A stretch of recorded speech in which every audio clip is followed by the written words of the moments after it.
Hello, I'm Kayla Keck. If you are watching this video, you have either just been color matched and you're wondering what brush is the right brush for you, or you've already ordered and you're thinking, maybe I want some more brushes in my arsenal. What else is available to me? Let's chat through it. So Seint is designed not to be layered. It's designed to just use the right brush for the right application, get the right amount to begin with, and you're good to go. So let's talk everything from light to full glam makeup and everything in between. If you want light coverage, you want the blend brush. So this is super light. It kind of comes to a cone on this side and it has a smaller point on the end here. Great for doing eyeshadow, nose contouring, drawing in your contour lines. This side is great for dabbing, swirling, dusting that concealer or lighter color over your eyelids. Adding in setting powder, like literally you can do everything with every single brush. It just depends on your comfort level with the brush itself and your coverage that you want. So light coverage, barely there makeup, teen makeup. I love this for days on the go when I'm just going to like run to the store and want just a little bit of makeup. That's my go-to. Okay, on the other side of the spectrum, if you like full coverage, glam makeup, if you have mature skin, you're gonna wanna go with the buff brush. So the buff brush is very dense compared to the blend brush that was very fluffy. And what this allows you to do is to lightly press that makeup exactly where you want it. That's why it's great for mature skin because you're just gonna press, press, press. You're not like jabbing it in there, but just pressing. Smaller end is great around the eyes, nose contour, same thing. Bigger end, great for covering more areas, blush color, you name it. This is the buff brush. So blend for super light, buff for full glam or mature skin. Okay, and then we have everything in between. My two favorite recommendations that I give to most everybody because I feel like they're the most versatile are these two, the detail brush and the blush and bronzer brush. Detail brush I love because it has this kind of tapered side. It's nice and flat. It is very firm. Great for doing contour, applying your makeup, blending if you're using the cheetah hack method. This smaller side is great for eyeshadow, detail contour, contouring here, going under the lip, around the side, you name it. Again, these brushes can do everything. So whether you're gonna do dots and lines and then blend or just apply your makeup, you can use this brush for everything. Detail brush, that's what that one was.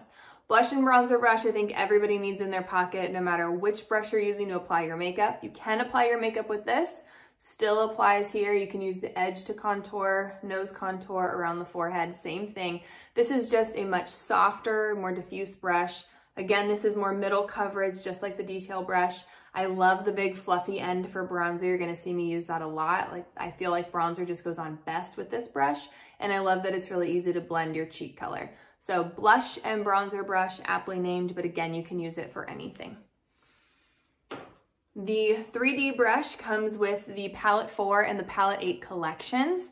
So this was the very first brush designed by our CEO, Kara Brook, for the mascara brand, which is now Seint. It's great for everything too. So you're meant to do contour with it. You can do nose contour. You can flip it around that tapered end to get into the eyes, contour, smaller lines, and then blending. Same thing, you can do lip and cheek colors. You can even apply your bronzer with this too. So it's up to you. This is, again, is more moderate coverage. The three moderate coverage brushes are blush and bronzer, detail, and 3D. It's just gonna depend on what you like having in your hand and how much precision you want. So the 3D brush compared to the detail brush is different, and like this side is much smaller. If you really want a smaller brush, I'd recommend this one. This side is just gonna be bigger and flatter compared to being more rounded on this side. So it really just depends on which one of these you would like. And then I recommend the blush and bronzer brush always. This one, really important, you save $10 when you bundle this with your bronzer. So if you go to bronzer collection under the collections tab, add this brush with the bronzer of your choice that I matched you with, and you're gonna save $10 in doing that, okay? The last one, this is the Power Powder Brush, or I think it might just be the powder brush now. So one side is just a little bit tapered over here. This side is nice and flat and also tapered. This is for applying your setting powder. You can also use it to apply your makeup. It really just depends on what you like. This brush is pretty soft. I don't recommend it a ton, but you absolutely can use it. I mostly don't use it setting powder a ton. I use more of the stay spray. And if I'm gonna use my setting powder, a lot of times I'll just double up with the blend brush and use this because it's nice and soft. And I use this to apply my illuminator as well. So this brush is great. If you would like to use it, it's available for you. I tend to use this one because it's more versatile for me. Okay, eyeshadow brushes. Let's talk our fun 4 little accessory brushes really quickly so you have a full understanding of everything available to you.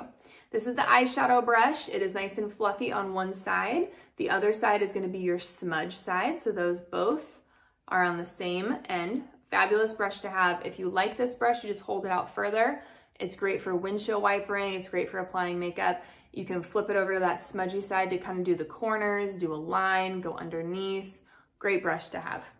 If you are somebody who likes to just kind of do one color all over, or you really like to press your makeup exactly where you want it, again, if you have mature skin, we want more of a dense brush that you're going to be pushing into that eye area with. I like this one. This is the Smudge Brush. It has kind of more of a square angled brush on that side, and then kind of a bigger rounded brush on this side. So you can see in comparison the size difference on the application side and then the firmer end. I like both of them. I use both of them in most of my eyeshadow tutorials, but just depends. If you are more of a person who wants to just kind of do one and then kind of use this to go into the crease or into the inner corner, you can absolutely do that. Great brush. Woo, just got my nose. Line brush. This one has that spoolie end on one side and then it comes to a tapered end on the other. This is specifically for doing your eyebrows, but I also really love this small tapered end for doing the Black Friday eyeliner along the top of my eyelid as well. So a couple different uses. The last one and most fun one is the Multitasker Brush. You can literally use this little one for almost anything. This side has a really nice, like flat but tapered end. And then this side is going to be really small. So what can you do with this? You can do eyeshadow with it. You can do your eyeshadow liner with either end. You can nose contour and get a really very specific small line if you want to be very specific there. You can use it to line your lips, fill your lips, again, line with the other side. You can use it for your eyebrows if you want. I don't think it does as well because it's not as tapered, but you can use it there as well. You can go underneath the eye. If you really want to chisel out your contour line, you can get a really nice thin brightener line right here to give you some definition. So many different options with the Multitasker. If you are a makeup guru or just need to replace brushes, this is a fun little one to have in your back pocket. Okay, that's all the brushes. The last tool that you can utilize is a perfector sponge.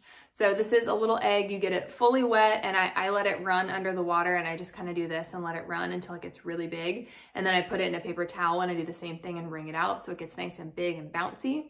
This is really helpful to go, especially as you're learning how to use cream. This will pick up a little bit of extra product for you and just kind of help you blend it better. But you can blend right along the eyes into that like fine line area, around the nose, around the mouth. You can use that bigger side to kind of go around the jawline and up and through this area where we tend to get some excess product.